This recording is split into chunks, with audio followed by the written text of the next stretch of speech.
It was senior night for the Warriors, Clear Fork at Ontario, and they were fired up out there in the Big O country, but did not kick off the game very well. Quite literally, Coach, opening kickoff, Caden Flynn going to get ghosted. It's going to be 7-0 Colts in just 13 seconds.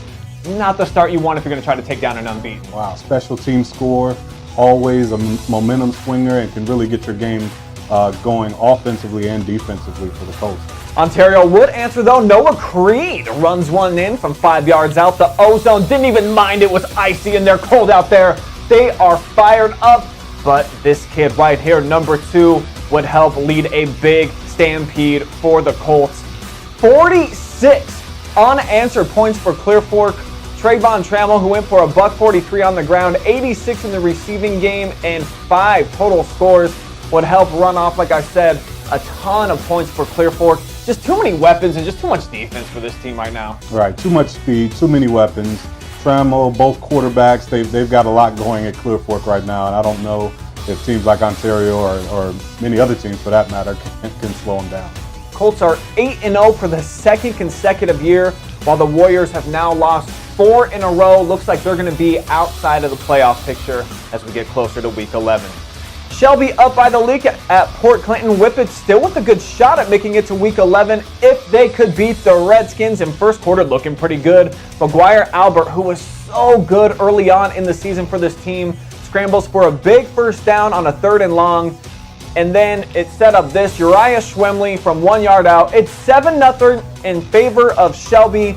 Then the ground game got going for the home team. Back-to-back touchdown runs by Cooper Stein would make it 14-7 in favor of the Redskins. The Whippets would tie it up just before the half. It's Albert to baby bro Merrick. But that was all the offense that Shelby could muster on this night on the road, as this kid Stein went for 252 on the ground. That's what statisticians call a lot for one contest. He had 4 touchdowns as well. Port Clinton gets some revenge for last season's 67-7 Shelby beatdown that they gave them. 36-14, the Redskins win it in what will likely be the last meeting between these two schools. Worcester at Arlen Field looking to take down the TY Tigers to clinch at least a share of the OCC. Tigers utilized the run game to perfection last week in an upset at Ashland. Amagiata Robertson got it going again here. Mansfield on top, 7-zip in the second quarter, but Worcester bets it right back. Dylan Dagley sucks in the defenders, tosses it to Braden Taylor for the 8-yard touchdown. And then Senior High driving to take the lead, but it's a fumble! Robertson takes the bag and fumbles it. Tigers had 5 giveaways on the night. Hard to win when you give it away that many times.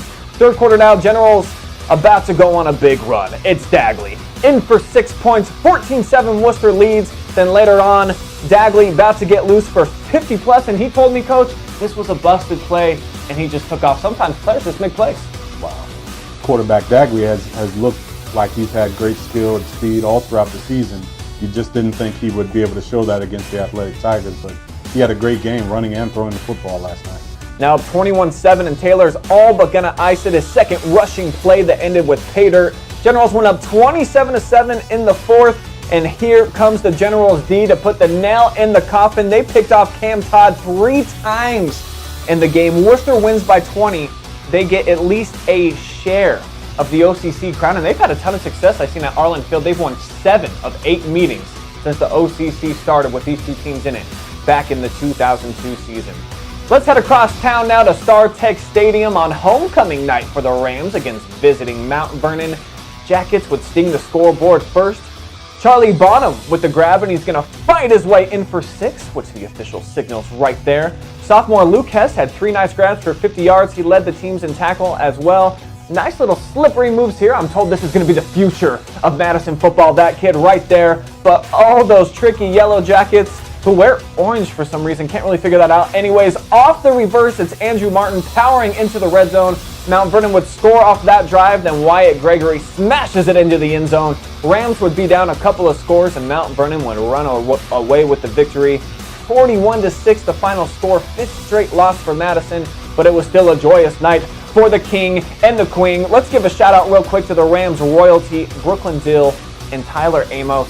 Coach, back in your day, were you a part of any homecoming celebrations? I absolutely was not. Believe it or not, I was not very popular in high school. What? But I had popular friends, so I was okay with that.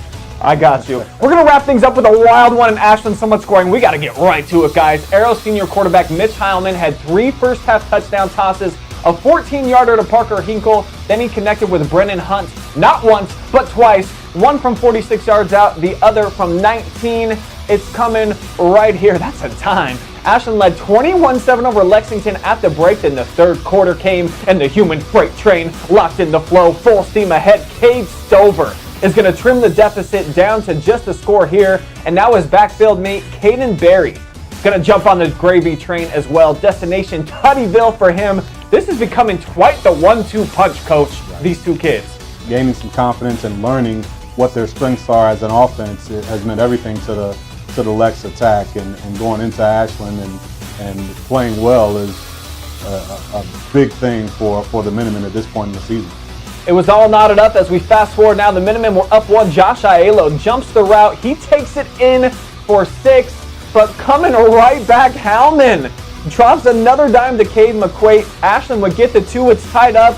Then file this under, I've never seen it before, a fumble. Offensive lineman Cody Sanders falls on it in the end zone. The officials decide it is indeed a touchdown. Lexington wins on a game-winning fumble recovery by an offensive lineman.